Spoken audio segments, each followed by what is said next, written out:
नमस्ते।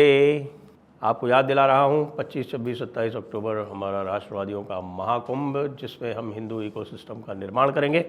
उसके लिए हमारा जो क्राउड फंडिंग चल रहा है वो अत्यंत सफल है। आप लोगों की अनुकंपा से 63% उसमें अभी योगदान आ गया है। आप सभी से अनुरोध है, कृपया इस योगदान को शीघ्र 100% करें। इसके लिए या तो QR स्कैन कर लें या फिर डिस्क्रिप्शन में जाके लिंक को क्लिक कर लें। बात करेंगे आज हम योगी आदित्यनाथ की। और योगी आदित्यनाथ की बात क्यों करेंगे?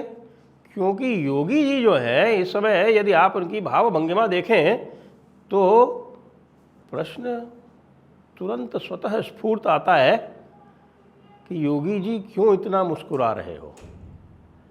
आप योगी जी को देख लें। योगी जी आजकल बिल्कुल स्वतः सुलभ।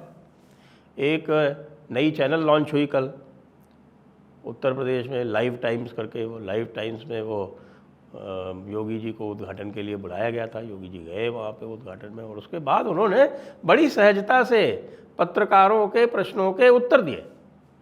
और पत्रकारों के प्रश्नों के उत्तर देने में आप जानते हैं, पत्रकार तो बहुत तरह से घुमा घुमा के कुछ न कुछ करने का प्रयास करते हैं, लेकिन जिस सहजता से, जिस मुस्कुराहट से, ऐसा लग रहा था कि भाई योगी जी तो बिल्कुल मौज में हैं। क्या हो गया ऐसा?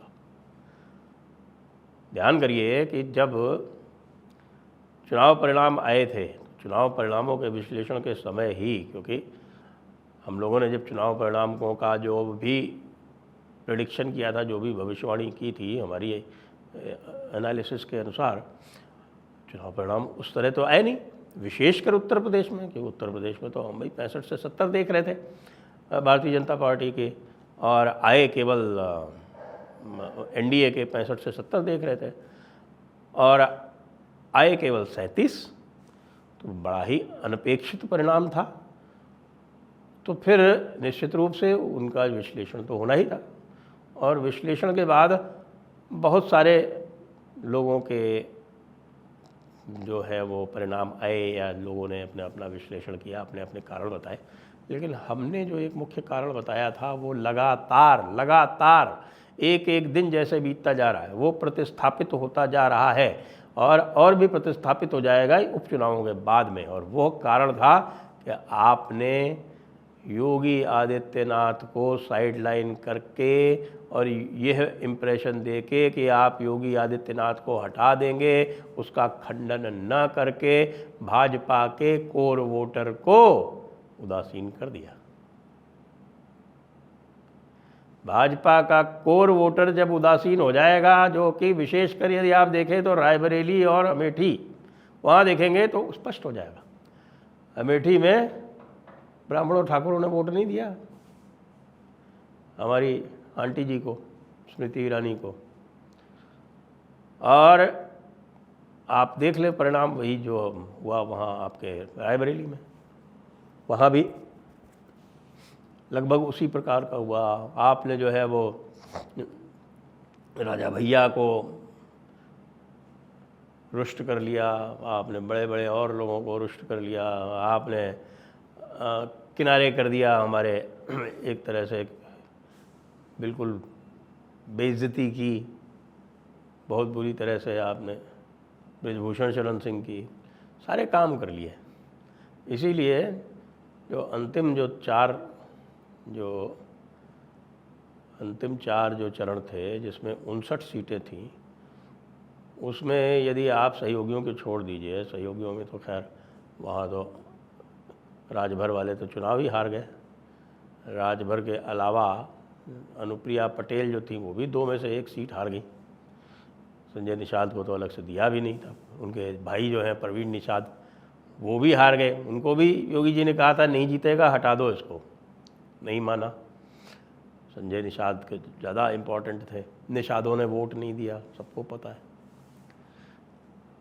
अंतिम जो 59 4 चरणों के 59 में से 11 सीटें जीती हैं। 11 में से 5 सीटें तो बाबा के डिवीज़न में जीती हैं, बांसगांव, गोरखपुर, महाराजगंज और कुशीनगर, देवरिया। 5 सीटें तो ये जीती। एक डुमरियागंज दी थी, 2 यानी कि गोंडा और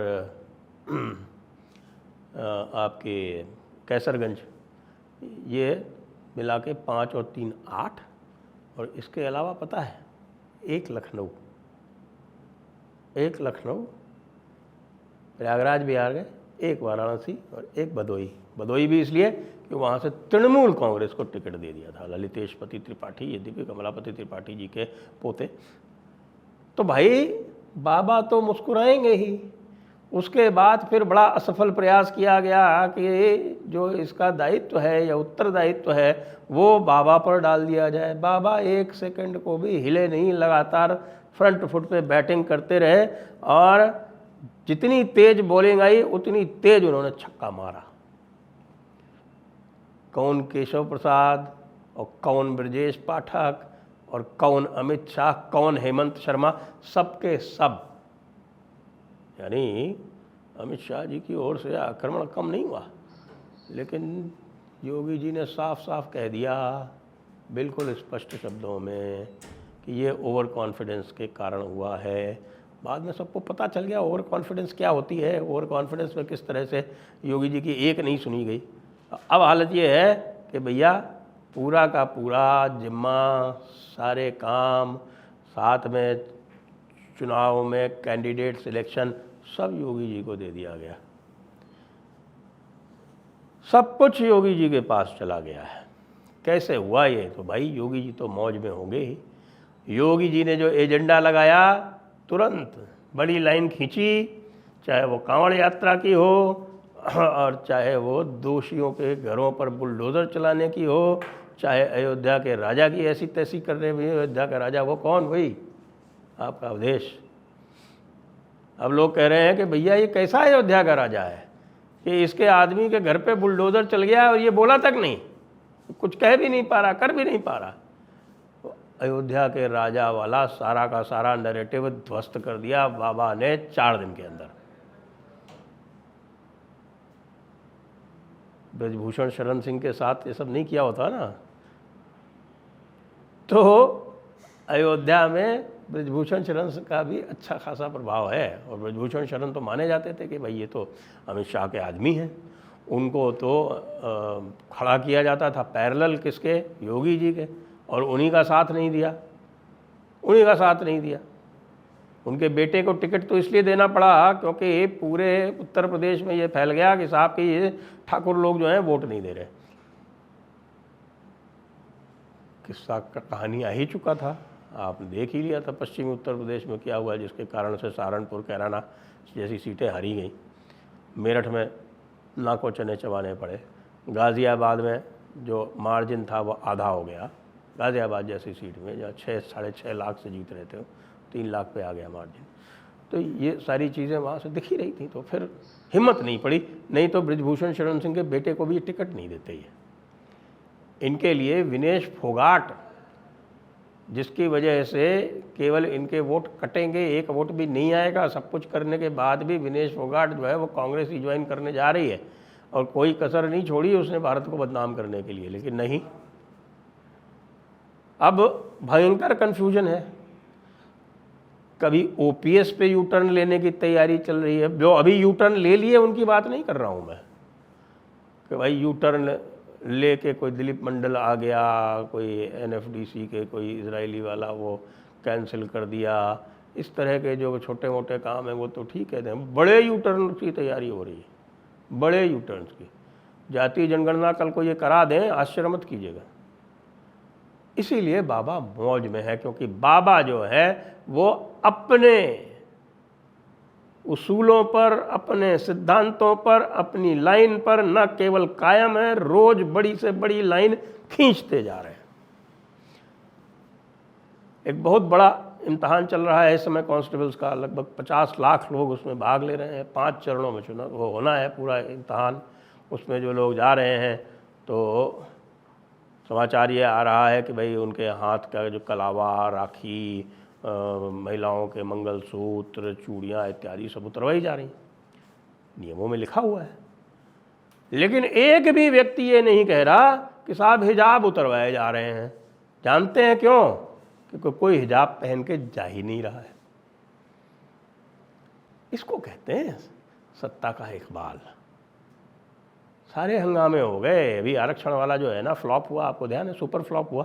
सुपर फ्लॉप क्यों हुआ? सबसे बड़ा तो सबसे बड़ा सुपर फ्लॉप जो हुआ है वो उत्तर प्रदेश में हुआ है। किसी की हिम्मत नहीं पड़ी कि कोई 3-5 कर ले। एक जगह पे कोई स्कूली बच्चों के साथ कुछ किया था, कुछ वो बस को रोक के उसमें कुछ आग इत्यादि लगाने के प्रयास किया था। जरा पता कर लीजिए कि उनका क्या हाल हो रहा है। बाकी पूरे प्रदेश में सुख शांति। जब ये आएगा अखिलेश बाबू का नंबर तो आप देखिए कि वो जो पुराना एक चलता करता था ना कि गुंडे पुकार रहे हैं अखिलेश आइए, सबको वो याद आ जाएगा। और सबको वो याद रहेगा कि भैया अखिलेश आएंगे तो क्या होगा, क्योंकि अखिलेश के आते ही तो कांड कर दिए ना। कन्नौज वाला कांड कर दिया, नवाब सिंह यादव वाला। नवाब सिंह यादव का क्या हुआ सबने देख लिया। मोहित खान ने इधर अयोध्या में कांड कर दिया, सबने देख लिया क्या हुआ। तो इसलिए भैया इस समय तो योगी जी मौज में हैं, मुस्कुरा रहे हैं, बड़े सहज भाव से हैं और शासन प्रशासन जो है वो पूरी तरह से चला रहे हैं। केशव प्रसाद मौर्य आत्मसमर्पण कर चुके हैं। ब्रजेश पाठक की कभी कोई औकात ही नहीं थी। और उत्तर प्रदेश वाले कह रहे हैं कि भली करी हम लोगों ने कि भाई इनके 300 नहीं आए, नहीं तो ये वाकई योगी जी को हटा देते। और उत्तर प्रदेश को सब कुछ मंजूर है, योगी का हटना मंजूर नहीं। जय हिंद, जय भारत, वंदे मातरम। आप सभी से अनुरोध है कि कृपया चैनल को सब्सक्राइब करें, वीडियो लाइक करें, शेयर करें